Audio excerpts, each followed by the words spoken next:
Hi, and welcome to another episode of Rich in Relationship. And today I am with Jenna Lessner. How are you, Jenna?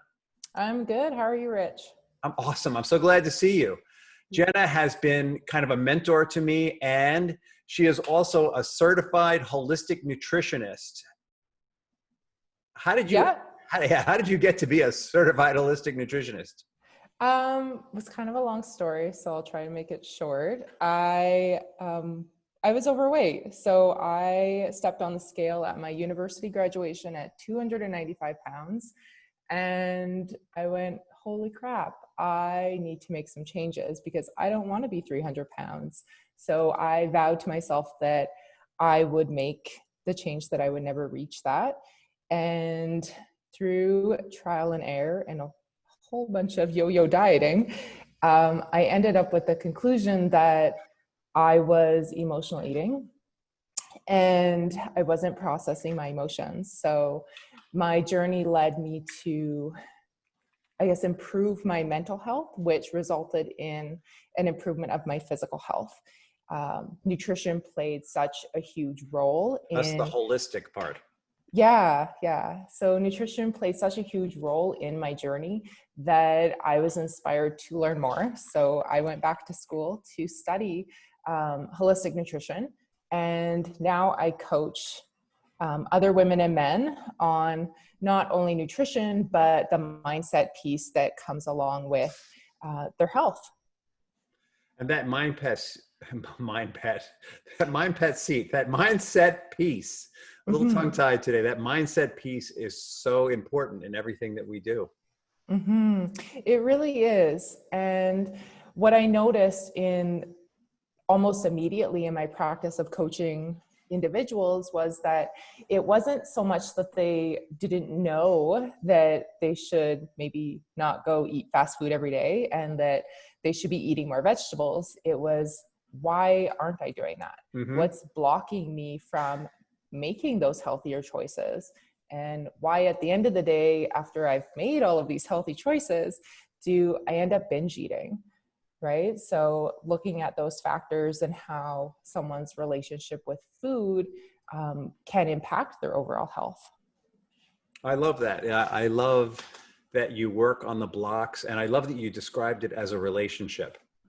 Yeah, it's a relationship food, but it's also a relationship with ourselves. 100%. And that's what it really comes down to, is that people are, I'm going to say, using food as a way to not connect with themselves. So they're avoiding something, an emotion, a feeling, a situation. And it's really, when we get down to it, it's learning how to reconnect with who you are and yourself, that you become comfortable with having those feelings.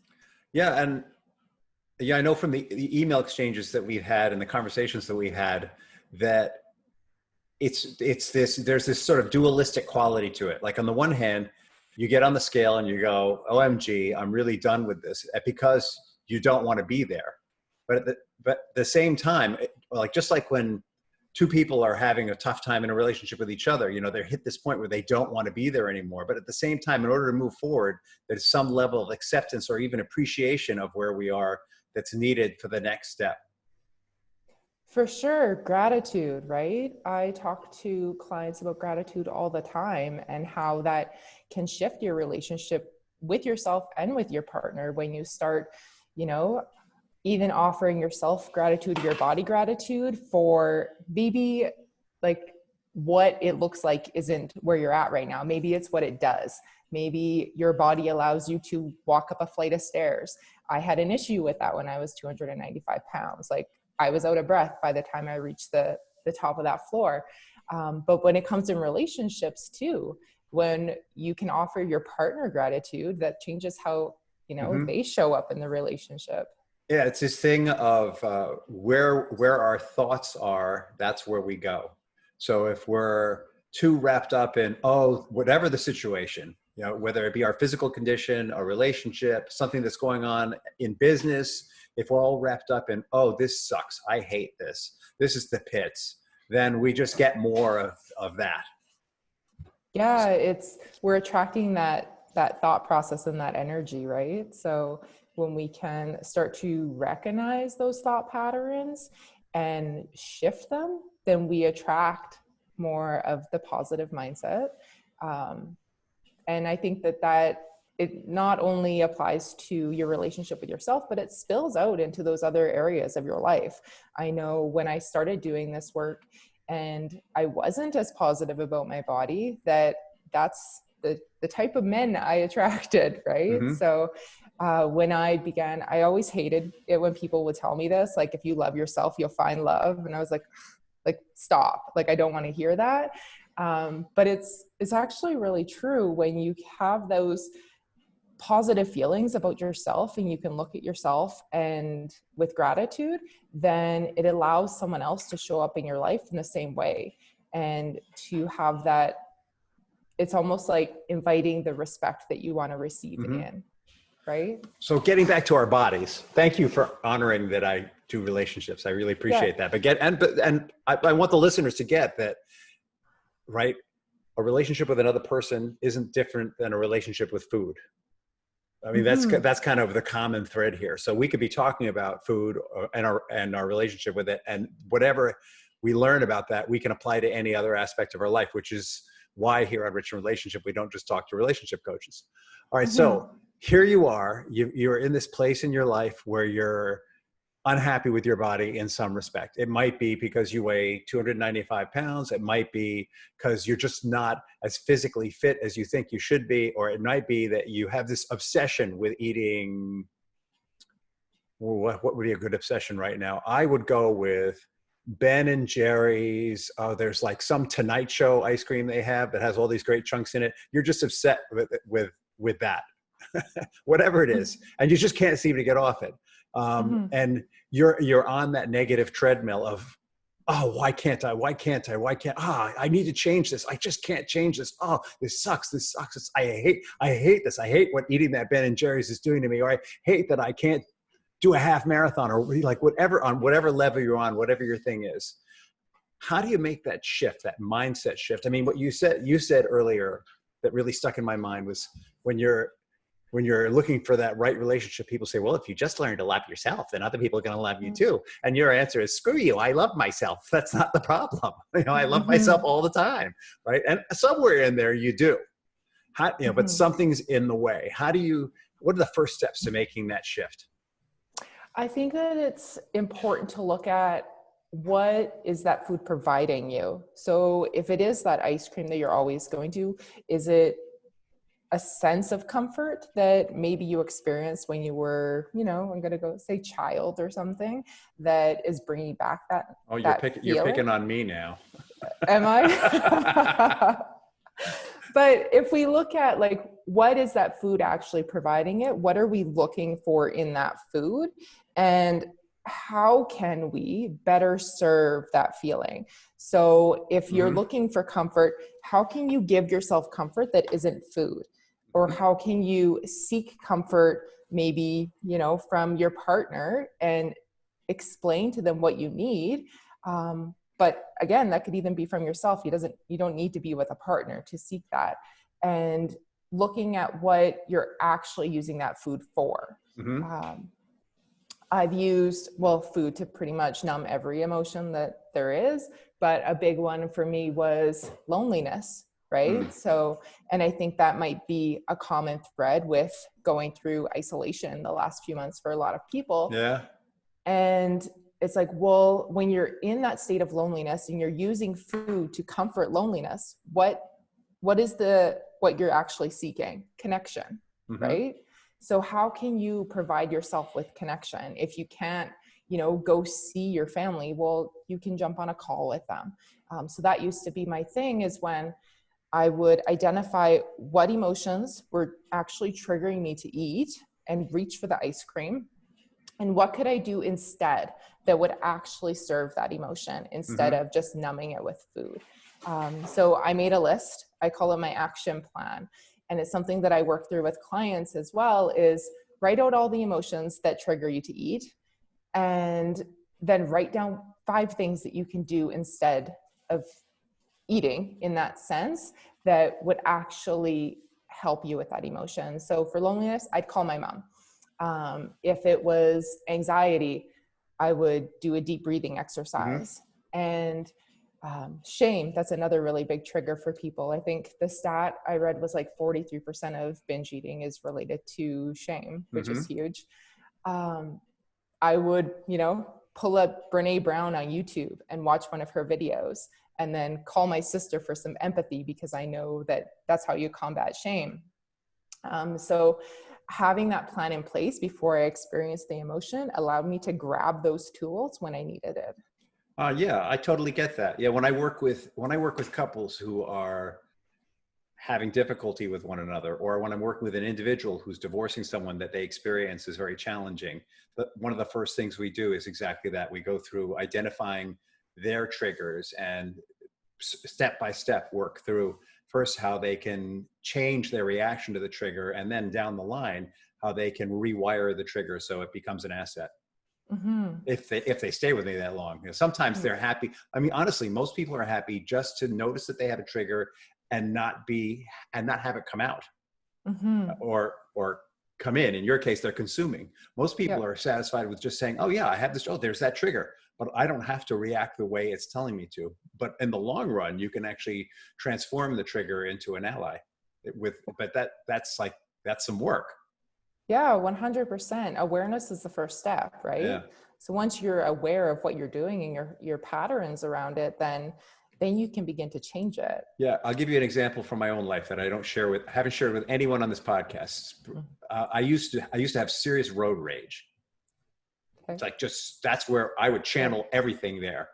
And one day I realized, this is really not working for me or the other, or my passengers or the other people. And I need to do something about this. And I was praying about it, and I thought, I'm trained in behavior modification. There's actions I can actually take. And I bought a peace sign bracelet.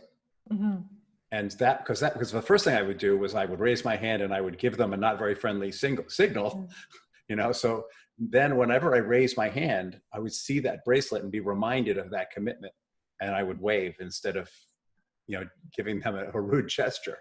And so that was like the beginning. And then eventually I just stopped raising my hand. And then, you go deeper and deeper and deeper with it. But that kind of thing is so helpful. Okay. So you've got these clients, they've identified these triggers and they've got a strategy for managing it. What's next?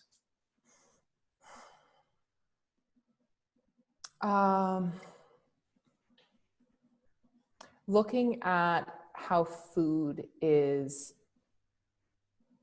affecting them. So I know as a nutritionist that foods affect your body in certain ways and can maybe elicit to certain emotional responses. So having clients go through, I'm not a fan of like large restrictive diets, but I think it is important to, maybe remove some of those refined and processed foods that we know are not healthy for you long-term, and inviting awareness in with food choices. And whenever I give clients recipes or meal plans, I always put it back on them when they ask me questions. I was like, well, how did that food make you feel? And I invite them to do almost like a food journal, but not writing down like calories, writing down any feelings that they had around it. So I like that. Yeah. So creating an awareness of what foods really make them feel good in their body and which foods maybe aren't supporting their body. Because at the end of the day, your nutrition should make you feel good in your body. It should make you feel energized and be able to do what you want to do, right? You should probably actually like what you're eating from time to time too. Like I can't tell you how many diets I've been on where I was just eating stuff I didn't like. I was like the Weight Watchers thing, no matter how much they said you can eat whatever you want, I didn't. I ate as much of something I hated rather than eat a little bit of something I really loved. It just never worked for me. And that's why I don't remove my clients' favorite foods. I might show them or encourage them to find a healthier way to incorporate that food in. If they're like, I really love milk chocolate. And I was like, well, like, here are some chocolate recipes that you can make at home Mm-hmm. that aren't loaded with refined sugar or preservatives or dairy if that's affecting them, Very or cool. trying like dark chocolate. But honestly, like I just make my own chocolate at home and it's delicious. It has 3 Mm-hmm. ingredients, so I don't need to go to the store and buy chocolate every day, right? And so including those foods that clients love in meal plans allows them to not feel deprived, but they're still eating a very healthy, nourishing diet. Sounds amazing. Mm-hmm. Yeah. I love this work that you're doing. Oh, thank you. It's very rewarding to help someone change their relationship with food and how they view food. And when they get that moment of awareness that, oh, like I can eat healthy and not feel deprived, and it doesn't have to be bland and gross. It can Mm-hmm. actually taste good. Like they're almost mind blowing, and it's just like, such a good feeling. Awesome. Awesome. And I understand that you have like an introductory offer that you make people. Yeah, so I offer everyone a free, I call it a healthy and joyful strategy call Mm-hmm. to talk about where they're at and where maybe some nutrition changes or awareness around emotional eating would be beneficial for them, Mm-hmm. and see if I can offer them any strategies in that free 30 minutes. And if they feel called to continue on working together, then I am open to talking about that too. And how would people find you?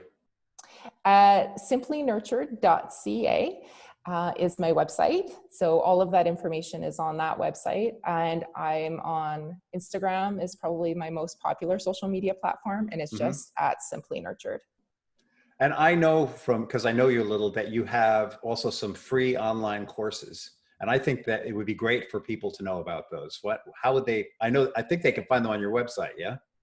Yeah. So one of my free courses, I think it's the one that you signed up for, was Dear Body, I Love You. Mm-hmm. So it's just a free training that I did. And I start off by talking a little bit more in depth about my own personal experience and struggles with body image, and some of the tools that I use to, I guess, improve how I Mm-hmm. view myself. And right on my homepage of my website at simplynurtured.ca, the first link that you see there, watch this free training, that's how you'll find Mm-hmm. that And free I want course. all the listeners of this podcast to know that, having audited that class, this is not like a lot of free classes are just mostly hook and there's not a lot of content. There's some real content of real value. I mean, my experience is that you share genuinely and authentically share of yourself, and you give people just real value in that free, it's literally free course. And it's beautifully designed and thought out and clearly a gift of love. Yeah. Well, thank you. I really Yeah. appreciate that feedback. And I think that was my intention, is to allow people to experience love for Mm-hmm. themselves, right? And I think that it becomes this taboo subject that, oh, well, I can't do that, or like that's gross or self-centered for me to love myself. But it's really a beautiful thing. Yeah, well, you don't want to be a narcissist. Like, only a Exactly. narcissist would call his podcast Rich in Relationship if his name Yeah. was Rich. All right. Last question. What's the legacy you would like to leave behind you? Like, when all is said and done, what's the big change, the shift that you would want to leave behind you in your life? I think empowering people to love themselves. Empowering people to love themselves. Sweet. Mm-hmm. So when everyone's at your funeral, they're going to be saying, that Jenna, she really taught me how to love myself. Yeah. That's beautiful. Mm-hmm. All right. Well, thank you so much. It's always a pleasure to speak with you. And maybe we can do this again in the future. Yeah, I would love that. Thank you, Rich. All right.